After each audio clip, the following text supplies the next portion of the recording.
یا ایھا المزمل قم اللیل الا قلیلا۔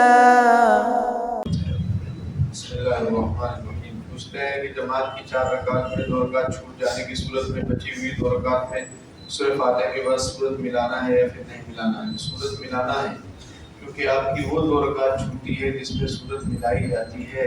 پہلی 2 رکعت چھوٹی ہے نا آپ کی، تو پہلی 2 رکعت بھری ہے اور آخری 2 رکعت خالی ہے، ایسا جماعت میں بھی سکھایا جاتا ہے، تو اس میں سورت ملانا ہے۔ جی بھائی، اور کوئی سوال؟ پوچھتے ہیں کہ ثنا بھی پڑھنا ہے کہ نہیں؟ بالکل ثنا پڑھنا ہے، کیونکہ ثنا بھی آپ کی چھٹی ہوئی ہے۔ ایک بچہ بہت شرارت کرتا تھا، تو اس کو اس کے ابا امام صاحب کے پاس لے گئے۔ امام صاحب نے پوچھا ثنا آتی ہے؟ اس نے کہا پہلے آتی تھی، اب اس کی شادی ہو گئی۔ سوال، میری الیکٹرک کی دکان ہے، میں نے ایک شخص کو بل بنا کر دیا، اس میں ایک سامان کا لکھنا بھول گیا، اس کو کہنے پر وہ مان نہیں رہا، کیا میں بعد میں وہ روپیہ کسی دوسرے سامان میں اس کو لگا سکتا ہوں؟ لگا سکتے ہیں۔ جیسے ایک آدمی نے آپ سے سامان خریدا، آپ نے اس کو سامان دیا، 5 سامان دیے، اور غلطی سے آپ نے 4 سامان کا آپ نے بل بنا دیا، ایک سامان کریں گے، اب آپ اس کو کہہ رہے ہو مان نہیں رہا ہے، تو آپ کا حق ہے نا، اس میں باقی ہے، اب دوبارہ کبھی آئے تو اس کو پلس کر لینا۔ سمجھ میں آئی بات؟ زیادہ مت لگنا جو ہے بھائی۔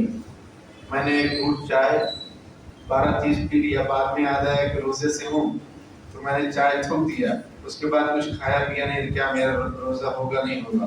بالکل ہوگا۔ اچھا کیا۔ چائے اگر آدمی چائے ہے، پانی ہے، روزے کی حالت میں اس نے منہ کو لگایا، اور جیسے ہی گھونٹ منہ کے اندر گیا اور اس کو یاد آیا کہ بھائی روزہ ہے، فوراً اس کو تھوک دینا چاہیے۔ یاد ہونے کے بعد پھر اندر لے لیے تو روزہ ٹوٹ جائے گا۔ تو اچھا کیا کہ آپ نے اس کو تھوک دیا، تو روزہ صحیح ہو گیا۔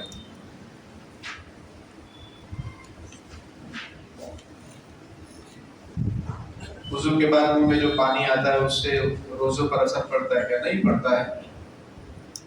سمجھ میں آئی بات؟ وضو کے بعد جب آدمی کلی کرتا ہے، کچھ نہ کچھ تری ہلکی پھلکی رہتی ہے، اس سے کوئی فرق نہیں پڑتا ہے، لیکن زیادہ جمع کر کے اندر نہ لے، اللہ میاں کو سب معلوم ہے، اس سے روزہ ٹوٹ جائے گا۔ داڑھی کے نیچے کے حصے کا بال جو گلے پر ہوتا ہے تو اس کو صاف کر سکتے ہیں، اجازت ہے۔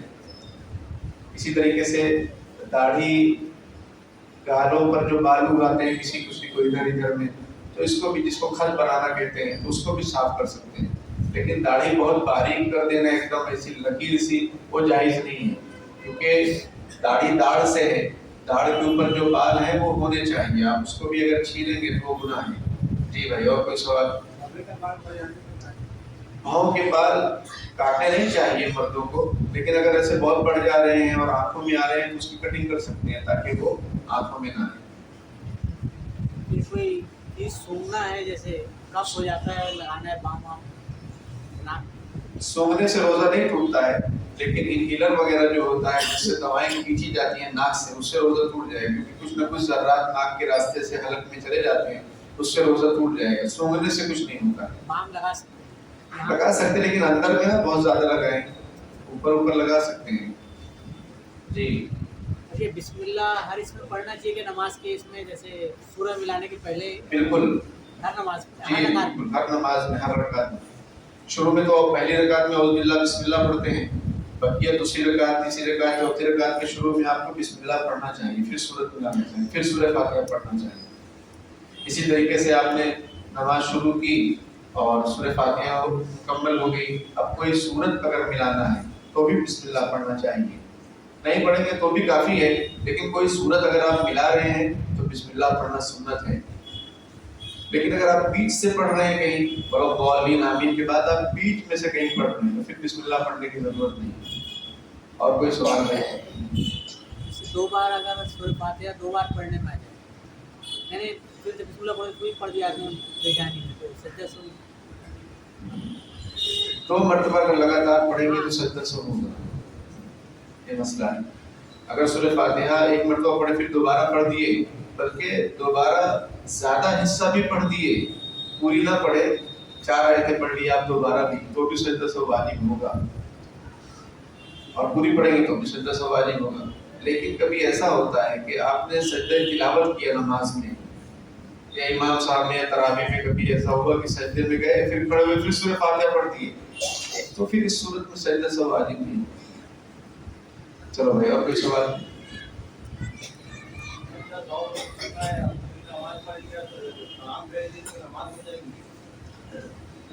سجدہ سہو کرنا تھا، پوری نماز جو ہے پڑھ لیے، پھر دونوں طرف سلام پھیر دیے، تو جب یاد آئے تو پھر سجدہ سہو کر لو۔ ہاں، کسی سے بات چیت نہ کیے، سلام پھیرنے کے بعد سینہ جو ہے قبلے سے نہ پھراؤ، ایسے سیدھے بیٹھے ہوں اور بات چیت نہ کیے ہوں، نماز نہ ٹوٹی ہو، وضو نہ ٹوٹا ہو، تو پھر یاد آئے کہ سجدہ سہو کرنا تھا تو پھر جو ہے سجدہ کر لیں اور پھر بیٹھ کے تحیات وغیرہ پڑھ کے پھر سلام پھیر دیں، نماز صحیح ہو جائے گی۔ اگر پلٹی مار لیا ہو اس میں؟ پلٹی مارنے سے کچھ نہیں ہوتا ہے، بس یہ کہ جو ہے سینہ قبلے کی طرف ہی رہے، پھر نہ جائے، ادھر ادھر نہ ہو جائے۔ اور کوئی سوال بھائی؟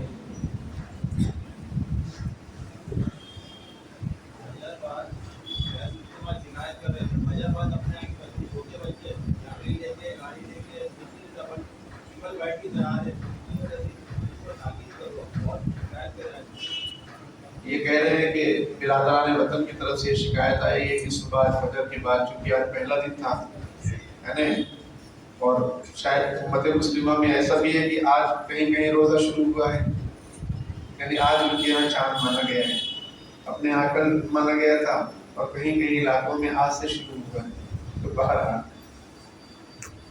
لیکن امید ہے کہ ساتھ میں منائیں گے انشاءاللہ تعالی۔ برادران وطن کی طرف سے یہ شکایت آئی ہے، بتا رہے ہیں کہ ہمارے جو نئی نسل ہیں، چھوٹے بچے ہیں، کم عمر کے بچے ہیں، نوجوان بچے ہیں، یہ ٹرپل سیٹ بیٹھ کر ہاتھ میں لکڑی وغیرہ لے کے بہت تیزی کے ساتھ اور شور غل کرتے ہوئے محلوں سے گزر رہے ہیں۔ دیکھیے بھائیوں اور پیارے بچوں، عزیز نوجوانوں، المسلم من سلم المسلمون من لسانہ و یدہ، سچا پکا مسلمان وہی ہے جس کے ہاتھ سے اور زبان سے کسی کو تکلیف نہ پہنچے۔ تمام عمر کسی احتیاط میں گزری کہ آشیانہ کسی شاخے چمن پہ پار نہ ہو، تمام عمر کسی احتیاط میں گزری کہ آشیانہ کسی شاخے چمن پہ پار نہ ہو، یعنی اپنی ذات سے بات سے کسی کو تکلیف مت دو۔ گاڑی چلانا ہے آپ چلائیے، ٹرپل سیٹ اگر مجبوراً بیٹھ گئے تو آہستہ چلو، سمجھ میں آئی بات۔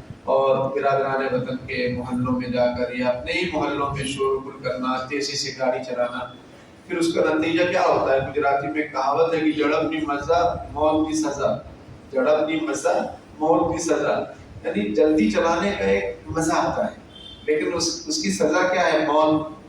اگر آپ ٹکرا گئے کہ اللہ تعالیٰ سب کی حفاظت فرمائے، ہمارے بچوں کی سب کی حفاظت فرمائے، نئی نسل کی، لیکن اگر خدا نخواستہ نیچے منڈی آ گئی سامنے یا ڈوگی آ گیا، سامنے آئی بات، اس کو بھی بہت احترام سے بولنا پڑے گا، ایسا لگ رہا ہے کیونکہ بہت سارے لوگ یوں بچے کے سامان ہیں، اس کو جو ہے بچے کی طرح رکھتے ہیں، تو بہرحال اس لیے میں کتا نہیں کہا، ڈوگی کہہ دیا۔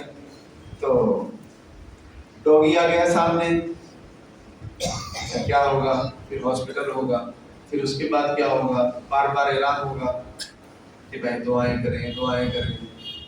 تو یہ سب کرنے کی کیا ضرورت ہے؟ صبح میں فجر کے بعد میں نے بیان میں بھی کہا تھا جمعہ میں کہ رمضان بیڈمنٹن کھیلنے کے لیے نہیں ہے۔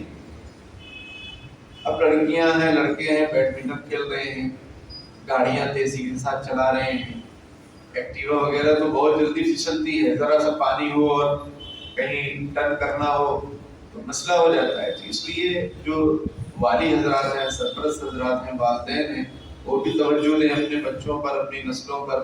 اور میں آپ لوگوں سے اپیل بھی کر رہا ہوں، جو بچے یہاں بیٹھے ہیں، تیزی کے ساتھ گاڑی مت چلاؤ، اور صبح میں تلاوت کرو، تفسیر یہاں ہماری جامع مسجد میں ہوتی ہے، اس میں بیٹھو، اس میں سنو کہ کیا قرآن ہم سے کیا چاہتا ہے، اللہ میاں کیا چاہتے ہیں، تفسیر سنو، یہ قرآن پاک کی تلاوت کرو۔ رمضان میں کم از کم 2-3 قرآن پاک کی تلاوت کر لو۔ رمضان یہ قرآن کا مہینہ ہے،